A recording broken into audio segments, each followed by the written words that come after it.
Voilà. Donc nous avons aujourd'hui un atelier très important, un atelier de partage. Après avoir développé une dizaine de variétés d'arachides très productives et essayer de voir un peu comment cette information pourrait parvenir aux producteurs d'abord pour qu'ils soient informés de l'existence de ces variétés et qu'on puisse passer à la phase active, c'est la production de semences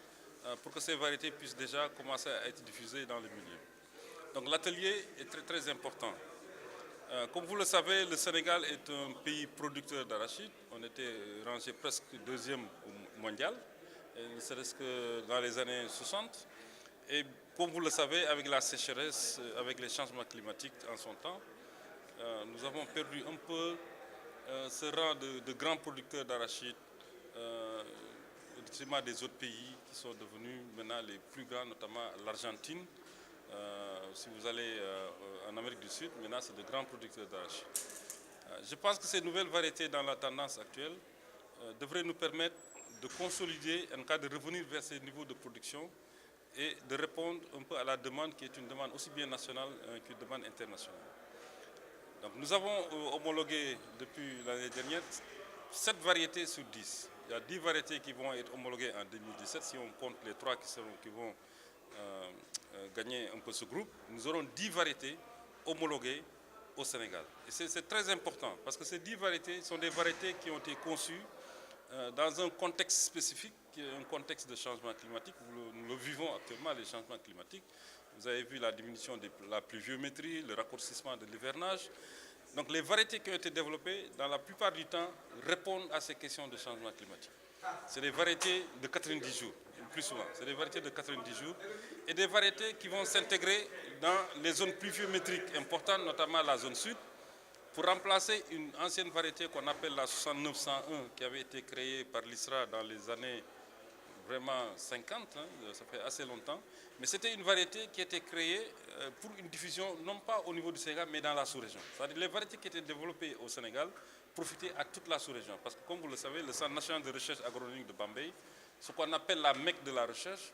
était le Centre national de recherche pour l'Afrique de l'Ouest. Donc ces variétés sont toujours là et ces variétés existent encore.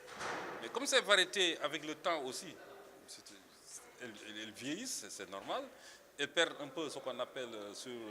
le rendement génétique, avec l'érosion génétique, les nouvelles variétés vont remplacer toutes ces variétés. Donc c'est ça l'enjeu actuellement. Donc les variétés que nous avons développées du point de vue rendement, dont des rendements beaucoup plus importants que les variétés actuelles. Actuellement, nous tournons entre 2,5 tonnes et 3 tonnes à l'hectare.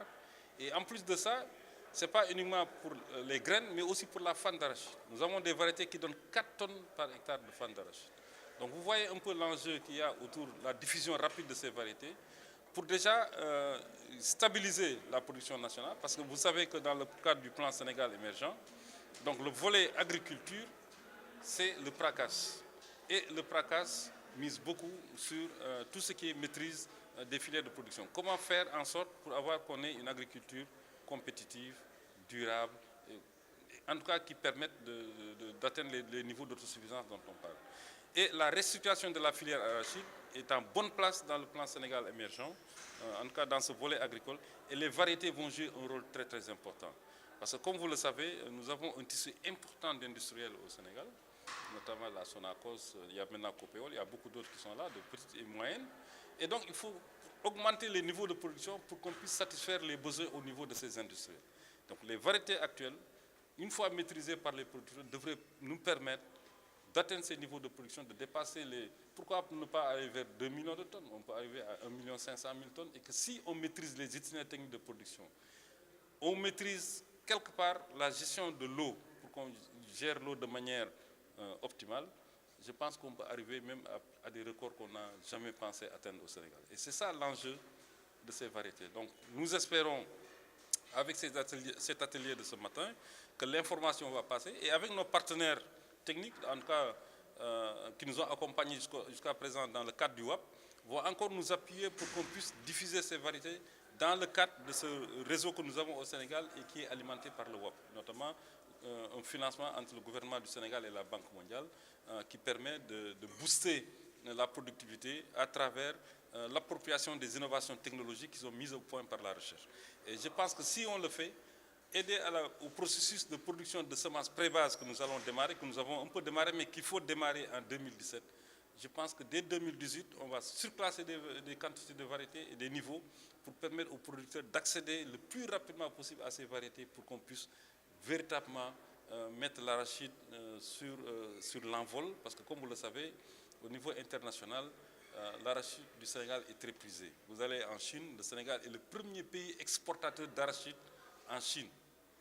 Et la Chine est le premier pays producteur mondial d'arachide. Vous imaginez, la Chine produit 20 millions de tonnes d'arachide. Imaginez, dans un pays comme ça, le Sénégal devient le premier pays exportateur, devant les États-Unis, devant l'Argentine, devant l'Inde. Donc ça veut dire qu'effectivement, nous avons ici un produit qui nous permettrait, en tout cas à nos producteurs, d'abord de faire beaucoup de revenus, de créer des emplois, parce que je crois que ça c'est très très important, et de permettre à notre économie de se développer et permettre au volet agricole de tirer encore la croissance au niveau de notre économie. Bon, jëm naa wax lépp nag am nañ fi ndaje bu am solo ndaje la boo xam ni gëstukat yi ñoo ko woote waaye nag lu tax ñu woote ko tamit am na solo parce que mbirum gàncaxu gerte la parce que gerte moom ku koy wax Sénégal rek mooy laal nga ñëpp parce que gerte moom pour dund la gerte pour jaay la gerte pour faj say doom la gerte pour jënd lépp a ngi ci gerte soo demee Saloum moom gerte moom civilisation la donc woote ndaje nag boo xam ne mbirum gerte lañ koy wax donc nit ñi war nañ ko teew fekke ko déglu ko ba xam lan la ñuy wax ci réunion bi léegi réunion bi nag lu tax mu am solo mooy dafa am ay gàncax yu bees yu gerte yu ISRA liggéey ak WAP benn programme boo xam ni dañ ko tëggoon entre gouvernement Sénégal ak Banque mondiale pour seet nan la ñu mën a jëlee li nga xamee ni rek lu xarañ la loo xam ni chercheurs yi génn nañ ko ñi nga xam ne dañ ko soxla ñu mën ci jot mën ko wasaare ba économie bi mën a dox notamment mbay mi mën a jëm kanam ñëpp xam nañ ni mbay mi Sénégal moom mooy xëcc suñu économie léegi li ñu bëgg mooy gerte fa mu nekkoon mu jëlaat place boobu léegi nag gerte yàgg na fi parce que Sénégal sax soo seetee ñun gerte yi gàncax yi ñu daan defal fii ci mbirum gerte maanaam variété yi du Sénégal rek la daan des daan dem ba ci Afrique de l'Ouest Afrique soowu jant maanaam soo demee Mali nga dem Burkina nga dem foofu yëpp Sénégal lañ doon jël see façon gàncax bu nekk ci gerte pour yóbbu ko seen dëkk léegi nag ak indépendance yi ku nekk yaa ngi jéem a gëstu sa gëstu Sénégal nag dañu toll foo xam ni gerte gi war nañ gën a yokk maanaam li muy jur maanaam rendement yi war nañ ko gën a yokk mais nag bu ñu yem ci doom bi rek wax xalaat il faut tam ñu xalaat ci ñax mi ci génn ci gerte gi parce que ñi ciy dund maanaam ñi sàmm soxla nañu fan bi maanaam faanu gerte gi n'est-ce pas pour dundal seen nag yeeg dundal seen xar yi donc gerte semence yi ñuy wane tey fii variété yi ñuy wane tey fii ñooñu dañ leen tëgg ci façon boo xam ne dinañ génne doom dinañ génne ñax xam nga loolu lu am solo la moo tax ñu bëgg ko def tey ñu weccoo xalaat ak ñi nga xam ne ñoom ñoo ko gën a yelloo maanaam baykat yi ak ñi nga xamee ni ñoom ñooy defar jiwu yi pour ñu xam ni am na ay yu bees yu fi nekk yow gerte boo xam ne suñ ko dugalee ci mbay mi dina tax mbay mi gën a jëm kanam et président de la République li mu ciy séenoo ci biir PSE soo ko xoolee arachide ni ñuy privatiser gerte gi ak yooyu dafa ci am pàcc bu rëy moom la ñuy wax la restructuration de la filière arachide maanaam gerte gi président de la République dafa bëgg mu delloo place ba mu nekkoon ba romb ko te loolu nag il faut gunge bi mu am ay gàncax yu mën a produire comme variété yu bees yi ni wane tey pour que produit suñ ko jëlee rek dinañ mën a romb foofu loolu moo tax tey ñu woote ndaje bi. avantage bi lan la gerte gi ci wàllu production. waaw gerte gi nag am na solo trop parce que sooy xool nga laaj nit ñi maanaam rendement yi ñaatal dañ naan la ay 600 ak 800 kilos am na su tanee ba tane sax dinañ dem ba 1 tonne mais gerte bi ñu génn nii bi ñu wane tey dina dem ba 2 tonnes ak genn wàll wala 3 tonnes loolu nag pour mu mën ci àgg tamit il faut que ñi nga xamee ne ñoom ñoo koy bay ñu jox ko ak xam maanaam nañ ci def engrais nañuy seet fi nga xamee ni ndox mi dinañ ci mën a valoriser ñi teel jiw sa topp daal leen gëstukat yi wax loo xam ne noonu la ñu war a jaar pour àgg ci niveau boobu suñ ci jaaree incha allah rabbi dinañuy jege lool maanaam rendement yooyu moo wax léegi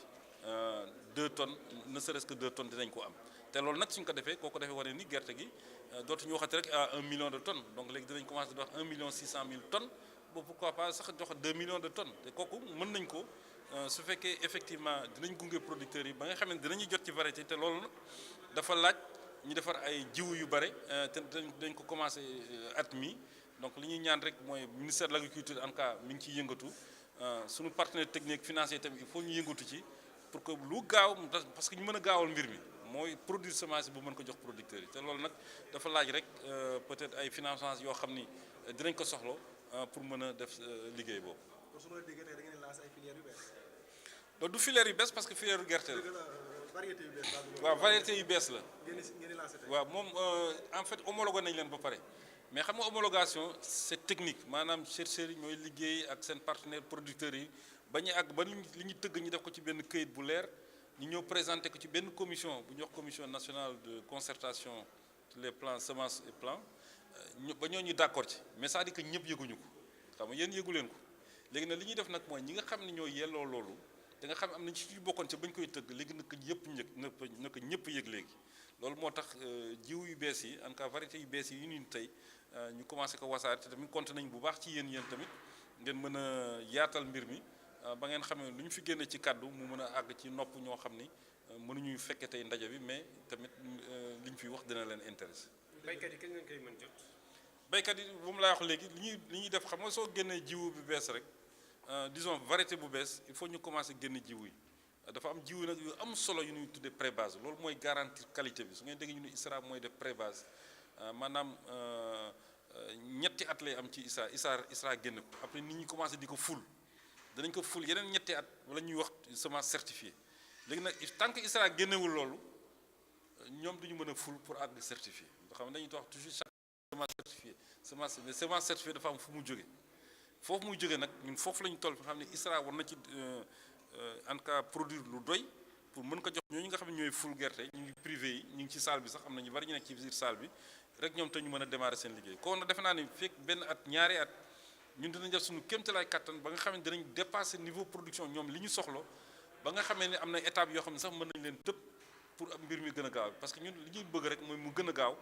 pour que producteurs yi jot ci gerte yooyu.